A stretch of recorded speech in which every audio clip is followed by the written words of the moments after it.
Leadership in Quarters podcast, the interview series, where leaders come to share their perspectives on different leadership topics. I'm Josh Seldin, and today's guest is Luis Luarca. Luis Luarca PhD is a subject matter expert in leadership. He's also a consultant and speaker by way of his organization, luisluarcaphd.com, which is dedicated to helping businesses from small enterprises to multi-billion-dollar corporations achieve optimal organizational performance. With over 20 years of experience and a PhD in leadership and organizational change, Luis has worked with more than 100 CEOs, leadership teams, and well over 12,000 employees to foster growth, improve employee motivation, and drive financial profitability. Luis empowers businesses to create thriving workplace cultures by blending human psychology with leadership strategies via workshops, coaching sessions, and consulting services. Welcome, Luis. Thank you. Thank you for having me. I do appreciate the opportunity. So thanks. Really glad to have you. So we're going to jump right in. One of the topics that I see that you are an expert in is super interesting to me, and I'd love to hear you talk more about it. And that is the 5 biggest leadership blunders that executives make daily and how they can avoid them. I get excited when people ask me that question because there's more than 5 blunders. But I can tell you the first one, definitely leaders believe that everyone around them should be a leader just like them or should think just like them. I truly just had lunch with someone who is a leader in an organization, and she is frustrated because her employees don't do what she asks them to do. And she volunteered her own blunder in that, why can't they be just like me? That's blunder number 1. In the psychology of human existence, we are snowflakes. Ironically, humans are wired the same, but we are snowflakes in the way we manage our psychology. So there's no way in the world you're going to find somebody who's just like you. Not going to happen. Second blunder that leaders make is assuming that employees need that job. The employees don't need that job. If there are leaders out there who believe that employees need this job, they'll be back tomorrow. That's not how it works. It's just not how it works. Third blunder. The third blunder is that everything that goes wrong in the organization is the employee's fault. A huge blunder. That is not the way to approach issues in an organization. Issues in an organization could be a myriad of things, but they are definitely not because of your employees. Blunder number 4. If you're not listening to your employees, you are committing blunder number 4. In other words, it's different to hear what your employees are saying, but you have to listen to what they're saying. Listen to what they're saying and react to it. Case in point, the traditional suggestion box. Leadership believes, I'll just put a suggestion box out there or send me an email with your suggestions and I'll look into it. You're not listening to your employees. You're hearing them. When you listen to your employees, you're reacting and responding to those suggestions. At the end of the day, as I've always said, employees are the ones who are the users of the organization, not leadership. Leadership truly is just a leader. The user of the organization are the employees. They're the ones with the best suggestions. And when we're not listening to them, when we're not responding to their needs, when we're dismissing them, you get an ill-performing organization, which takes you back to blunder number 3. The fact that the organization doesn't perform at its best, it's not because of the employees. It's the leadership is not listening. And then the 5th largest blunder, and the blunder that I get the calls for the most, is not allowing the employees to participate in the development of the organization. It's one thing that the employees come to work, but have them participate in the development of that next level organization. Again, going back to point number 4, employees are the users of organizations. They know better how something should go within the organization. Yes, leadership understands what's going on externally, but internally, your best, and I may be shooting myself in the foot here, but your best consultant are your own employees. Not giving away any top secret information, but the success of my 25 years doing what I do is because I'm listening to the employees, I'm plugging in their suggestions, and the clients think, wow, Louis, you're amazing. You've done all this and that. No, Mr. Client, this was Jim's idea. This was Dave's idea. This was Sally's idea.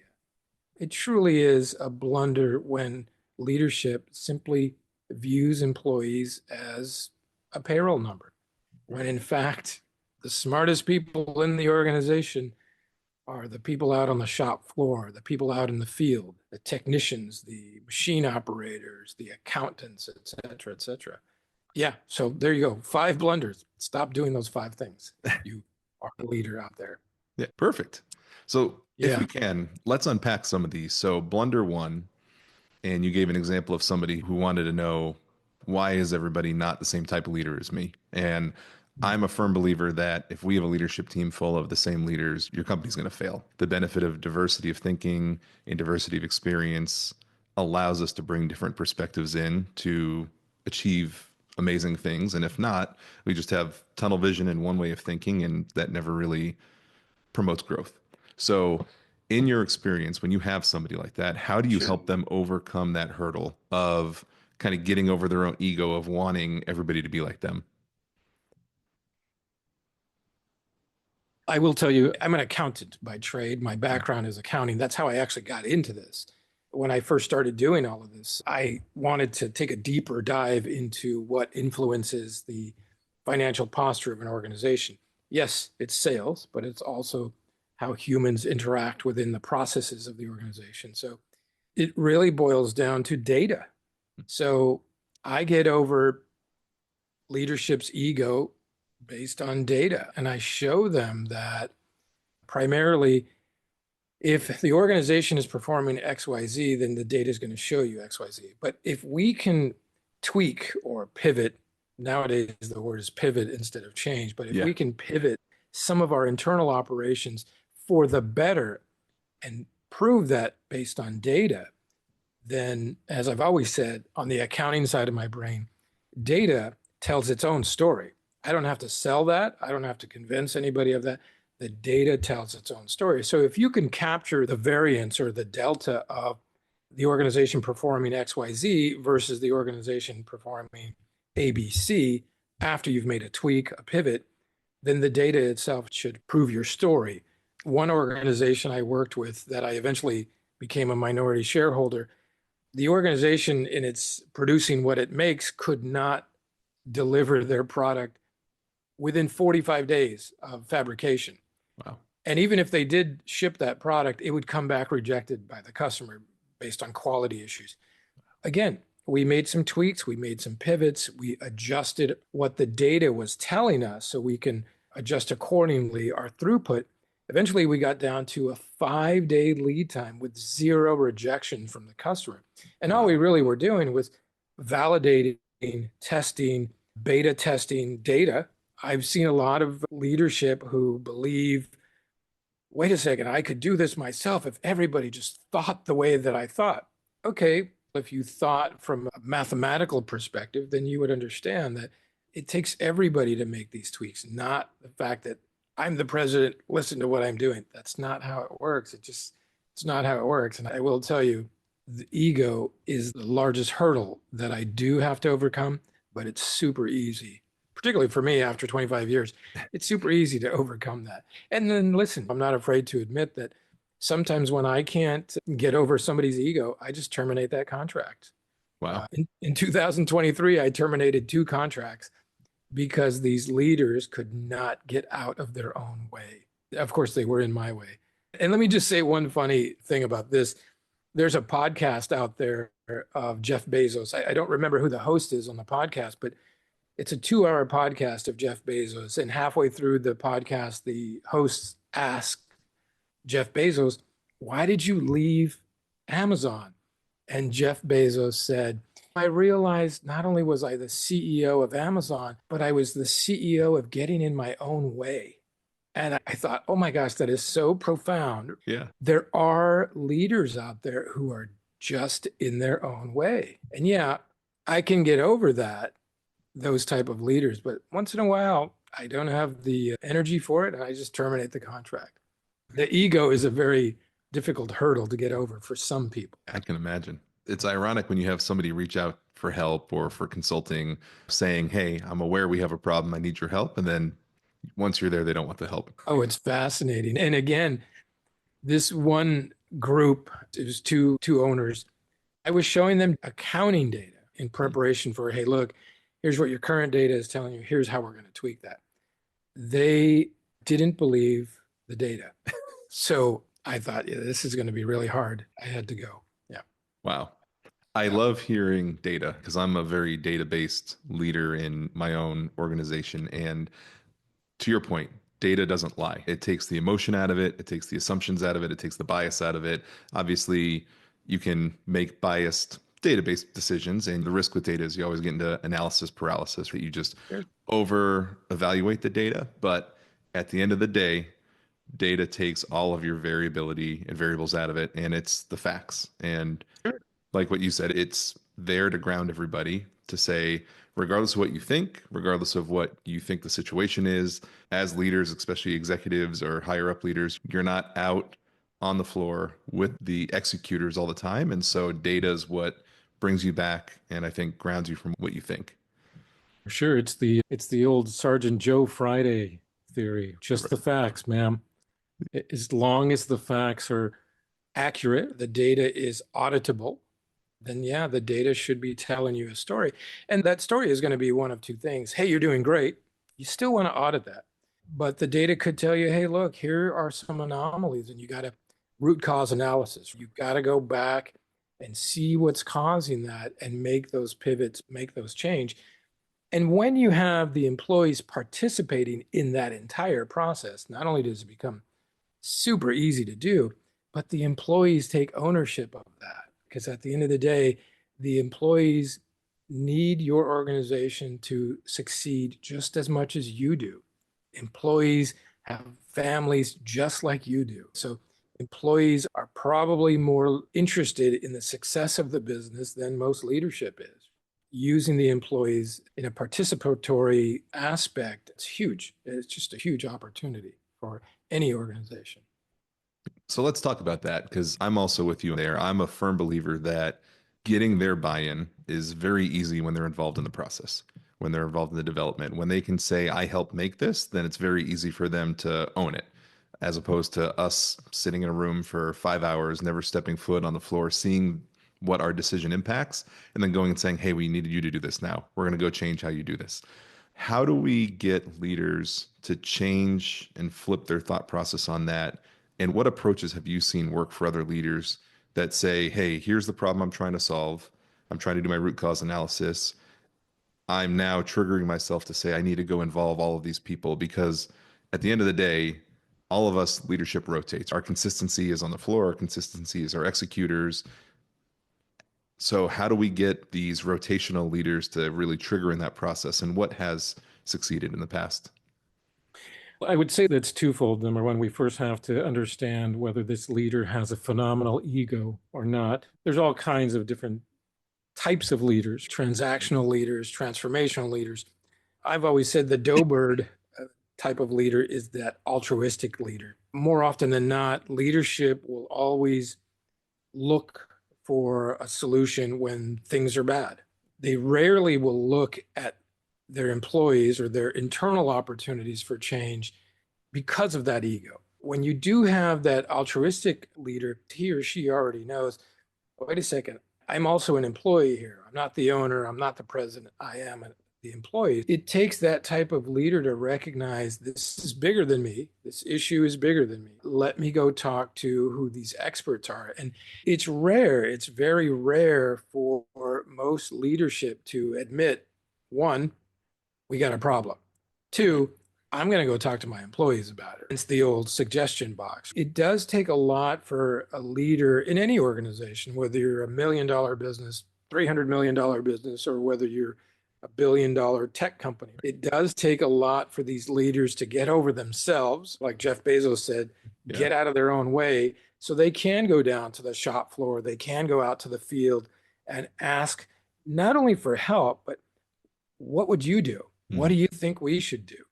I remember once a long time ago, I was working with this company here in Houston, and I walked into the conference room at 8:30 in the morning, and there was three people in there: the HR guy, the operations guy, and one of the analytics guys. And I said, "Hey, you guys, good morning. What are you guys doing in here?" And they said, "Oh, we're trying to figure out how to make the welding department more efficient." And I said, "Guys, wouldn't it be a lot easier if you went to go get the 14 welders that are out there right now and give them this charter and see what they would?" Wow, you would have think that I've just shown them sliced bread. They were fast with that notion. So again, it goes back to leadership has got to get over their own ego first. And then it's that paradigm, it's that construct that I hold the title, therefore I should have the answers. That's not true. That's not true. I learned, if you can believe it, when I was 17 years old, I had a part-time job at a QSR. I think it was a Taco Bell in California. And I remember this old man would say to me, "Louis, if you ever want to move up in the world, find the people below you who want your job." And I thought, wow, that's a weird bit of advice. I'm 17. I don't even know what I'm going to do next year. But when you think about it, that is so true. Just because I have the title of chief financial officer doesn't mean that I'm going to not listen to the accountants below me or the people below me. I do want to listen to them. I want them to make our department better so we could all move up. The fallacy of my title assumes that I'm supposed to be this smart guy. That's wrong. That is completely wrong. It is a matter of, yeah, I'm going to go talk to that CNC operator. I'm going to go talk to the welder. I'm going to go talk to the guy who drives our trucks around town and delivers our product. I think some of the best ideas that I've plugged into client projects have come from employees. I'm going to say 99% have come from employees saying, "Hey, Louis, we should have been doing this last year. We should have been doing that. Great, let's plug it in. If it sticks to the wall and we can pull some data out of it and present that data against the previous data, then we're winners. If we test it and the data isn't there, then maybe it's not the right time of the year. Maybe it's the wrong season, or maybe it's the wrong solution." But again, going back to listening to our employees, you got to give them some type of a response. You can't just say, "Oh, that's a bad idea. We're not plugging in." Try it. Let them see that they're trying it. Let them be the leaders of that attempt so they can see, "Hey, wait a second.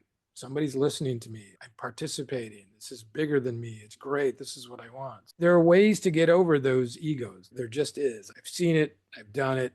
It does work. It works well when it does work. You make me think of two things and two experiences that I've had in my own profession as well. One is that even if we listen to our employees, what they bring us is not going to always be a great idea. And that's the reality of the situation. But when they feel like they are listened to, they will continue bringing us ideas. And maybe the first three aren't good, but the fourth one may be game changer. But if you don't listen and you shut them down after idea one, they may not feel psychologically safe to come up to you the next couple times. Yep. And now we've prevented ourselves from having these other great ideas, these improvements, this growth that we could have because we don't listen and we just shut them down. That is the Michael Scott approach. Yes. You want to ensure that your employees are gruntled. Nobody can be disgruntled. And that's really how you do that. You listen. And I always tell people, humans have two ears for a reason. One of them is to hear with, and the other one is to listen with. But when you listen, it's not a dismissive event. It is a reactionary event. You have to listen, take it under advisement, whatever you're listening to, and then responding to it. And the response could be, "Hey, Jim, that's a great idea. Let's try that after we do this other stuff." Or, "Jim, that's a great idea. Now's not the time for that. First, we got to do ABC. Yours is D." Again, there's a lot of ways to demotivate an employee, and there's a lot of ways to motivate and inspire. And it's so interesting, of course, at my level, it's so interesting that it's so easy to motivate and inspire, but it's even easier to demotivate. And Yes. there are leaders out there who do that subconsciously. They don't even realize that they've demotivated somebody. At the end of the day, when you just take into consideration the little bit of human psychology that leadership should, which is the crux of my research, the crux of what I do with clients and even the book that I wrote. It's all based on what the employee is before they're an employee. They're humans. And humans require a little bit of attention, a little bit of acknowledgement. Just give them enough, and you'll have a phenomenally performing employee. And you mentioned the response, and I think that is so important for everybody to really hear, because hearing or listening to your employees is great. But if you don't close that loop, if you leave that last part open and you don't respond, they don't know that you've listened to them, because you Correct. can listen to them and take their idea and then go do the research and see if it is or isn't the right thing to go do. But they don't normally see that. And so all they know is I talked to them about this idea and now I'm waiting. And now if we never close that loop, we never respond, it makes them feel like we didn't listen, even if we had all of the intentions to do. It's the old, I've heard a lot of leaders as I was coming up in the ranks say to me, my door is always open. Okay, but every time I talk to you, it seems to fall on deaf ears. Talk about a demotivator. Yeah. At a minimum, if you were to pop your head into my door and say, hey, Louis, I've got this idea. Let's do this. Okay, I literally will respond in that moment. Let's look into that. Let's dive into that more. Or, hey, wait a second. Let's research that because it's not a good fit right now.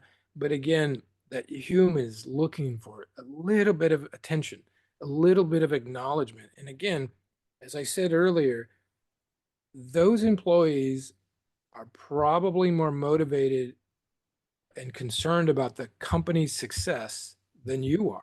I know that sounds a little odd, but at the end of the day, employees have families to feed. Baser human behavior is the old food, water, shelter. I have to provide food, water, shelter. And if I work for this company, I need to make sure that the company can provide me with the ability to provide food, water, and shelter for my family.